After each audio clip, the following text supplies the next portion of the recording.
ದಾವಣಗೆರೆ ಜಿಲ್ಲೆಯ ಚನ್ನಗಿರಿ ತಾಲೂಕಿನ ಬುಸ್ಸೇನಹಳ್ಳಿ ಗ್ರಾಮದ ದೊಡ್ಡಕೆರೆಗೆ ಮಾಜಿ ಶಾಸಕ ಮಾಡಾಳ್ ವಿರೂಪಾಕ್ಷಪ್ಪನವರು ಗ್ರಾಮಸ್ಥರೊಂದಿಗೆ ಸೇರಿ ಬಾಗಿಣ ಅರ್ಪಿಸಿದರು. ಮಾಡಾಳ್ ವಿರೂಪಾಕ್ಷಪ್ಪನವರು ಶಾಸಕರಾಗಿದ್ದಾಗ 2 ಕೋಟಿ ವೆಚ್ಚದಲ್ಲಿ ಬುಸ್ಸೇನಹಳ್ಳಿ ಗ್ರಾಮದ ದೊಡ್ಡಕೆರೆಗೆ ಹರಿದ್ರಾವತಿ ಹಳ್ಳದಿಂದ ಏತ ನೀರಾವರಿ ಯೋಜನೆ ಮಾಡಿಸಿದ್ದು, ಇದೀಗ ಏತ ನೀರಾವರಿ ಯೋಜನೆ ಮೂಲಕ ಕೆರೆ ತುಂಬಿದ್ದು ಗ್ರಾಮಸ್ಥರಲ್ಲಿ ಸಂತಸ ಹಿಮ್ಮಡಿಗೊಳ್ಳುವಂತೆ ಮಾಡಿದ್ದು, ಗ್ರಾಮಸ್ಥರೆಲ್ಲ ಸೇರಿಕೊಂಡು ಮಾಜಿ ಶಾಸಕ ಮಾಡಾಳ್ ವಿರೂಪಾಕ್ಷಪ್ಪ ಅವರೊಂದಿಗೆ ದೊಡ್ಡಕೆರೆಗೆ ಬಾಗಿಣ ಅರ್ಪಿಸಿದರು.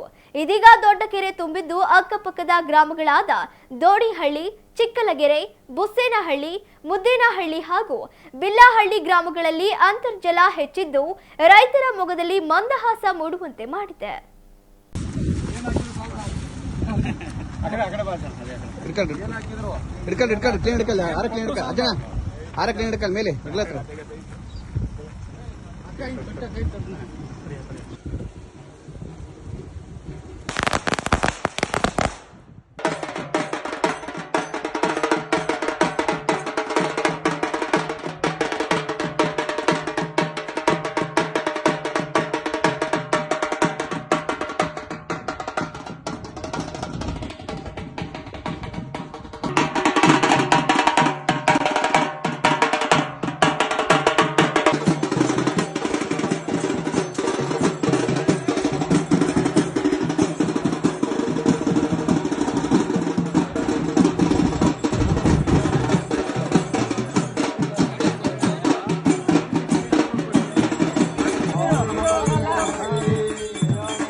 ನಾನು ಶಾಸಕರಿದ್ದಂಥ ಸಂದರ್ಭದಲ್ಲಿ ಬುಸ್ಸೇನಹಳ್ಳಿ ಗ್ರಾಮದ ಎಲ್ಲ ಗ್ರಾಮಸ್ಥರು ಒಂದು ದಿವಸ ನಮ್ಮ ಮನೆಗೆ ಬಂದರು. ನಮ್ಮೂರ ಕೆರೆಗೆ ಹರಿದ್ರಾವತಿ ಹಳ್ಳದಿಂದ ಲಿಫ್ಟ್ ಇರಿಗೇಷನ್ ಮಾಡಿಕೊಟ್ರೆ ನಮ್ಮೂರಿನಲ್ಲಿ 3 ಕೆರೆಗಳಿದಾವೆ. ಆ 3 ಕೆರೆಗಳು ತುಂಬುತ್ತವೆ. ನಮ್ಮಲ್ಲಿ ಈಗಾಗಲೇ ಅಂತರ್ಜಲ ಮಟ್ಟ ಕುಸಿದು ಬೋರ್ವೆಲ್ಗಳು ನೀರಿಲ್ಲ.